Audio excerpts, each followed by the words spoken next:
मुकेश भाकर जी, मंच पर हमारे कांग्रेस संगठन के पदाधिकारीगण, चेयरमैन साहब, निर्मल जी, चितारा साहब, सोलंकी जी, तमाम जो अतिथि मेहमान इस सभा में आज मौजूद हैं, किसान भाइयों, आदरणीय बुजुर्गों, माताओं, बहनों, नौजवान दोस्तों, प्यारे बच्चों, आज मैं मुकेश जी की नामांकन आशीर्वाद सभा में आया हूं, इनको सहयोग देने, इनको बल देने और आप सबसे निवेदन करने के लिए कि आपके भरोसे पर कांग्रेस पार्टी ने एक बार दोबारा मुकेश जी को यहां से कांग्रेस का उम्मीदवार बनाया है।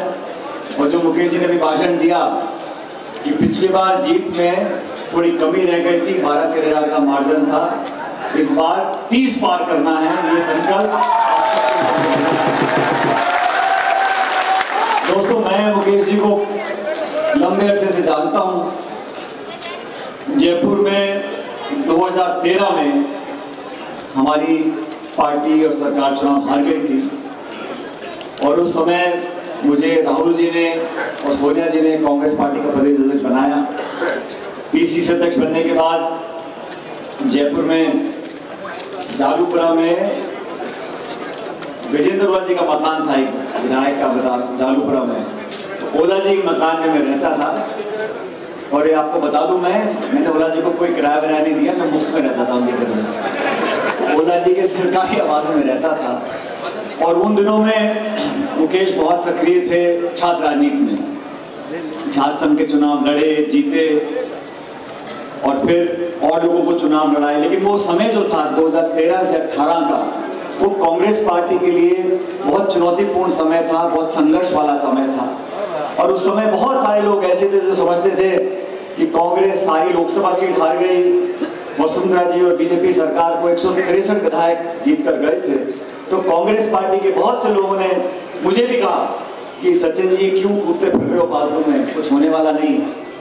लेकिन मैंने संकल्प लिया था कि हम पार्टी को पुनर्जीवित करेंगे, गांव ढाणी में जाएंगे, लोगों का विश्वास जीतेंगे और कांग्रेस पार्टी की जो भावना मन में लोगों के है उसको दोबारा जीवित करेंगे। उस संघर्ष में, उस कोशिश में, उस 5 साल के लाठी खाने में, धरना देने में, प्रदर्शन करने में, घेराव करने में, भूख हड़ताल करने में, मार्च करने में, जेल जाने में मुकेश भाकर जी ने मेरा पूरा साथ दिया, कांग्रेस पार्टी का साथ दिया। और यही कारण था कि तमाम चुनौतियों के बावजूद 2018 में हम सब ने आप पे विश्वास किया और मुकेश जी को उम्मीदवार बनाया। आपने उस विश्वास का पूरा सम्मान किया और अच्छे बहुमत के साथ मुकेश भाकर जी को विधायक बनाया। 5 साल का कार्यकाल कोई लंबा चौड़ा नहीं होता, लेकिन मुझे कहने में बड़ी खुशी है और मैं फक्र से बोलता हूं, इन 5 सालों में हमारे विधायक के ऊपर कोई उंगली नहीं उठा सकता, दामन पे एक छींटा नहीं है। पूरी ईमानदारी के साथ सत्ताधारी पार्टी हमारी है, लेकिन फिर भी इन्होंने अपने दामन को साफ रखा, छात्र राजनीति से उठकर अपनी पहचान बनाई है। एक विधायक के रूप में विधानसभा के अंदर मैंने देखा और अलग अलग क्षेत्रों में यहाँ पर काम कराया है। अब आप लोगों को आकलन करना है कि लाडनू विधानसभा क्षेत्र में, राजस्थान में हमारा दल, हमारी सोच, हमारी विचारधारा, हमारा कैंडिडेट, हमारा काम, हमारी आगे की 5 साल की कार्य योजना, इसकी तुलना करनी है। अब वो क्या कर रहे हैं, कौन उनका उम्मीदवार है।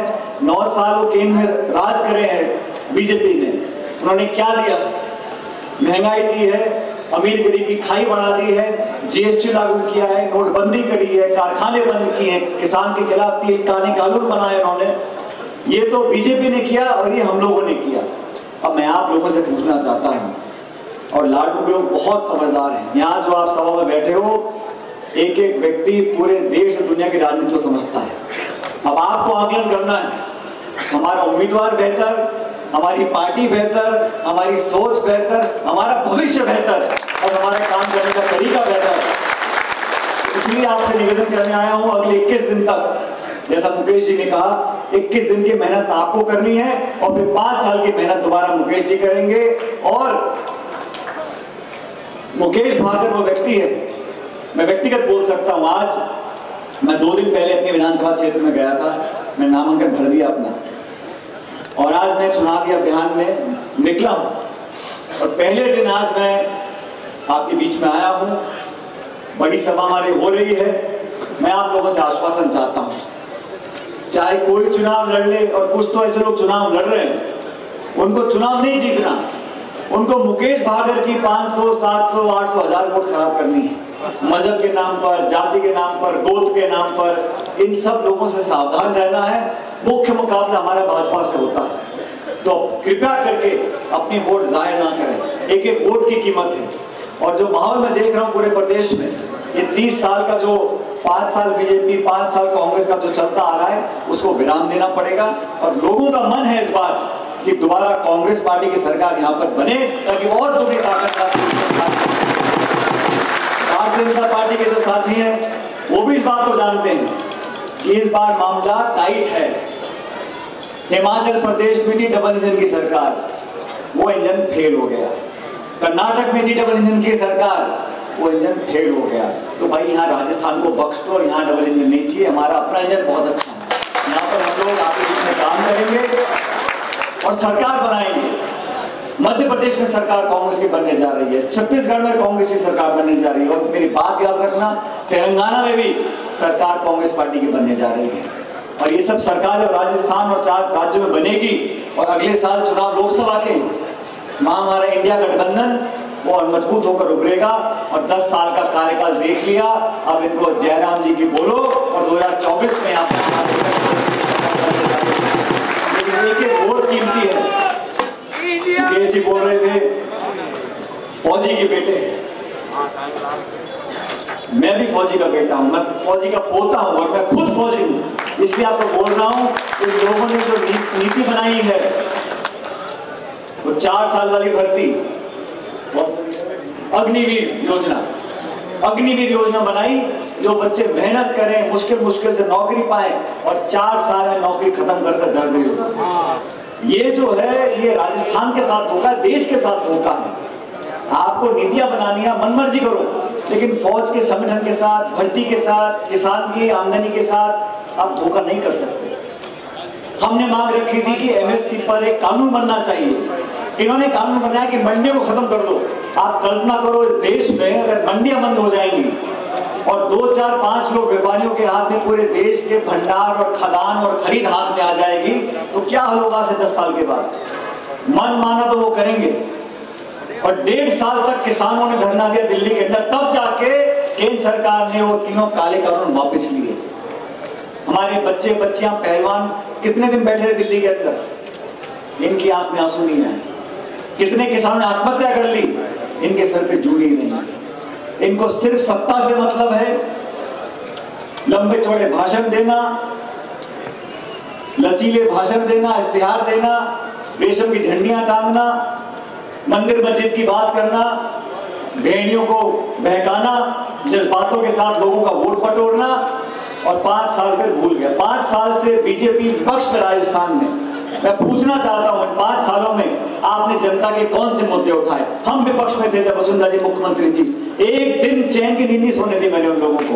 उन्होंने जो काम राजस्थान में किया, जनता की आवाज बनना विपक्ष की जिम्मेदारी होती है। इसलिए साथियों, ये निर्णायक घड़ी है। 25 तारीख को मतदान होगा। आप सबकी वोट, 36 कौमों की वोट, चारों धर्म के लोग मिलकर ये संकल्प ले लें कि हम कोई वोट खराब नहीं करेंगे। संदेश दिल्ली जयपुर तक जाना चाहिए कि मुकेश भागर जी पे हमने पहले विश्वास किया था, इनके काम के आधार पर, इनकी ईमानदारी के आधार पर, नौजवानों को इकट्ठा कर आगे जाने का रास्ता उन्होंने दिखाया है, उसके आधार पर हमें दोबारा इस पंजे के निशान पर बटन दबाकर 25 तारीख को भारी बहुमत से मुकेश भागर जी को जिताना है। मैंने मुकेश जी का काम करने का तरीका देखा है। कुछ छोटी मोटी ट्रांसफर पोस्टिंग भी हो तो किसी मंत्री के पूरे प्राणी भी जाते जब तक काम नहीं होता। मैंने देखा सचिवालय में देखा है, मंत्रियों के घरों में देखा है, तो अपने क्षेत्र के लोगों की चिंता 24 घंटे उन्होंने करी है। और जो कोई इनसे अगर ताल्लुक नहीं भी रखता था तो भेदभाव नहीं किया कि वे तू मेरे साथ था या नहीं था, तो फला समाज का, फला जाति का, जो जिनके पास आया उसका खुला मन से काम किया। और राजस्थान में आने वाला भविष्य आप सब लोगों का है, आने वाला भविष्य किसानों का है, नौजवानों का है। इसलिए इस नौजवान को दोबारा हमारे साथ विधानसभा भेजो, ताकि वहां बैठकर हम जब सरकार हमारी बनेगी तो उसमें निर्णायक भूमिका मुकेश भाकर जी की भी होगी। ना आपको बोल सकते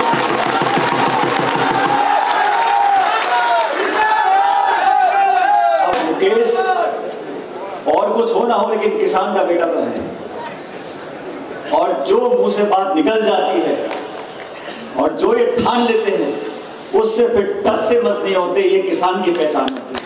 तो बात का भी फैसला देना पड़ेगा कि अपनी बात पर अटल रहने वाला व्यक्ति, एक नौजवान व्यक्ति, कर्मठ व्यक्ति जो सबको साथ लेकर चला है। मैं देश में कितने जगह जाता हूँ, जिस शहर में जाता हूँ, जिस राज्य में जाता हूँ, वहां मुझे 2, 4, 5 लोग ऐसे मिल जाते हैं जो छात्र संघ के इनके पुराने साथी हैं और मुझसे पूछते हैं। पिछले 2-3 महीने में गया था कर्नाटक, हैदराबाद, जहां मैं गया हूं वहां कुछ लड़कों ने आकर मुझसे पूछा, साहब मुकेश जी का क्या रहेगा? मैंने कहा भाई मुकेश जी ने काम किया है, कांग्रेस पार्टी टिकट देगी और मुकेश की जनता को जिताएगी। ये मैं बोल रहा हूं, ये मैं आप सबसे बिना पूछे जहां मुझे देश में कोई बात का भी फैसला देना पड़ेगा कि अपनी बात पर अटल रहने वाला व्यक्ति, एक नौजवान व्यक्ति, कर्मठ व्यक्ति जो सबको साथ लेकर चला है। मैं देश में कितने जगह जाता हूँ, जिस शहर में जाता हूँ, जिस राज्य में जाता हूँ, वहां मुझे 2, 4, 5 लोग ऐसे मिल जाते हैं जो छात्र संघ के इनके पुराने साथी हैं और मुझसे पूछते हैं। पिछले 2-3 महीने में गया था कर्नाटक, हैदराबाद, जहां मैं गया हूं वहां कुछ लड़कों ने आकर मुझसे पूछा, साहब मुकेश जी का क्या रहेगा? मैंने कहा भाई मुकेश जी ने काम किया है, कांग्रेस पार्टी टिकट देगी और मुकेश की जनता को जिताएगी। ये मैं बोल रहा हूं, ये मैं आप सबसे बिना पूछे जहां मुझे देश में कोई मिला मैंने ये कह के आ गया हूं आपके भरोसे पर। इसलिए आज पहली सभा मैं लाडू में कर रहा हूं। अब आप सब यहाँ शांति से बैठे तो हो, लेकिन इस शांत बैठने से चुनाव जीता नहीं जाता। जोरदार तालियां बजाइए मुकेश भाकर जी के लिए।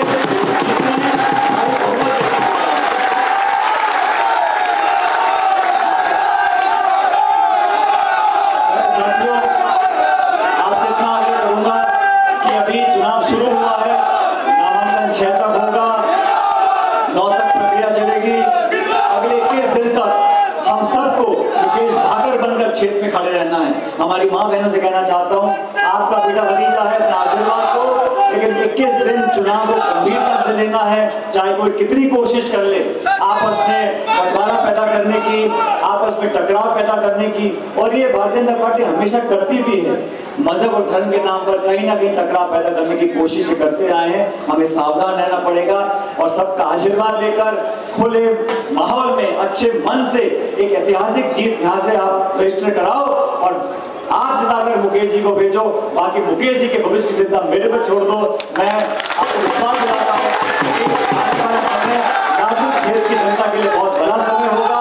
आपने इतनी बड़ी संख्या में आकर संकेत दिया है कि हम लोग बहुत बड़ी जीत की तरफ जा रहे हैं। लेकिन साथियों, मैं और मुकेश जी आपके बीच में यहाँ पर आए हैं और 3 तारीख को मतगणना होगी, 3 दिसंबर को, और मैं भी और आप सब बैठ टीवी देख रहे होंगे उस दिन। मैं अपने यहाँ भी विधानसभा में देख रहा हूँ कौन कितने से लीड कर रहा है। लेकिन अगर 3 तारीख को लाडू विधानसभा क्षेत्र से जीत हुई और कमजोर जीत हो गई, फीकी रह गई, तो मजा नहीं आएगा। जीत होनी चाहिए मोटी और ऐसी जीत हो ताकि लंबे समय तक लोग याद रखें कि हम लोगों ने आपसे निवेदन किया था, उस निवेदन को आपने स्वीकार किया है। तो मेरा आपसे अंत में निवेदन है कि हम सब अपनी अपनी जगह खड़े होकर दोनों हाथ खड़े कर मुकेश जी के समर्थन में विश्वास दिला दें कि भारी बहुमत से आज कांग्रेस पार्टी